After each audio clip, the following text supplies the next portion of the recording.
Predsjedniče Vlade, izvolite odgovor. Hvala lijepa poštovani zastupniče Penava. Vi kao bivši HDZ-ovac koji sve što je napravio u Vukovaru je napravio zahvaljujući Vladi RH, a najviše našoj Vladi, to jako dobro znate koliko radimo i za gospodarstvo i za sve krajeve Hrvatske. Vi ste nekada davali intervjue srčane da ovako dobre Vlade za Vukovar kao što je naša, evo pitajte Nikolu Mažara, nema. Sad ste postali to što jeste. Da nije bilo nekih drugih ljudi iz HDZ-a ne biste nikad bili gradonačelnik, ali to vi znate bolje nego ja. No, ajmo malo zašto. Prije 5,5 godina bivši vlasnik Agrokora izručio nam je praktički bankrotiranu kompaniju Krilo. Ovdje od vaših prijatelja iz Mosta imate gospodina Petrova koji je imao stalne brifinge njegovih dobavljača, dolazio je na sastanke u Vladu otprilike kao da je ili član uprave Agrokora ili da najmanje je u računovodstvu ili u financijama. Tu vrstu financijske ekspertize on sam po sebi kao psihijatar iz Mostara nije mogao imati nikako. Dakle, pitajte malo Mostovce što se tada događalo. E sada, sistemski značaj da, vlasništvo ok, bila je u hrvatskom vlasništvu pa je pala nama u krilo sa 7 milijardi eura duga. 7 milijardi eura duga. Naravno da smo tad reagirali i radi zaposlenika te kompanije, radnika, tada ih je bilo ako se sjećate i u okviru Agrokora u Hrvatskoj i njegovih kompanija u susjedstvu skoro 60.000. Reagirali smo i radi hrvatske poljoprivrede, posebice malih obiteljskih poljoprivrednih gospodarstava. Reagirali smo radi dobavljača, reagirali smo radi cijelog hrvatskog gospodarstva i cijelog gospodarskog sustava. Što se dogodilo? Gle čuda.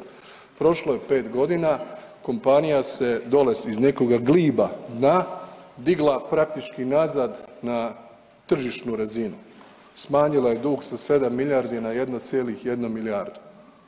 Ko je doveo Ruse u Hrvatsku? Jesam ja išao u Moskvu potpisivati ugovore da uzmem kredite od 1,1 milijardu eura ili je to radio bivši vlasnik? Ko ih je doveo? U čije vrijeme? Čije Vlade? Pitajte ovdje SDP-ovce. Dakle, Sberbanka postaje suvlasnik kao raniji vjerovnik sa ogromnim potraživanjima prema kompaniji kao što bi bilo u svakoj sličnoj situaciji. To restrukturiranje je ocijenjeno kao jedno od najboljih u svijetu te veličine. OPG-ovci isplaćeni, kompanija radi, ljudi zaposleni, dobavljači ostali na nogama i transformiran način plaćanja u hrvatskom gospodarstvu. Ne znam da li se vi toga sjećate.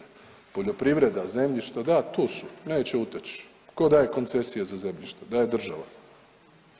Prema tome, ovo što se sada zbilo u situaciji gdje su mirovinski fondovi došli nama da bi htjeli otkupiti Sber u Hrvatskoj, da bi onda 2 dana nakon roka koji je gle čuda ko u uredbu EU stavio hrvatska Vlada, da nakon što je izlistana Sberbanka na listu sankcija do 31.10. može se otkupiti taj njen udio, oni odustaju. Pitajte Allianz. Allianz pitajmo zašto su odustali. A ova priča koja se sada dogodila, pa ja mislim i da ste vi na mom mjestu, što je apsolutno nerealno, ili bilo ko od vas, mislim da nema tog mađioničara koji bi mogao znati što bi se dogodilo, evo recimo gospođa Raukar na primjer, za transakciju koja se zbiva možda iz Rusije u Rusiji ili iz Rusije u Emiratima. Tolike sposobnosti nema ni jedna Vlada, pa nema ni naša. Eto, to vam je to gospodine Penava, a vi se smijte. Hvala lijepa. Izvolite.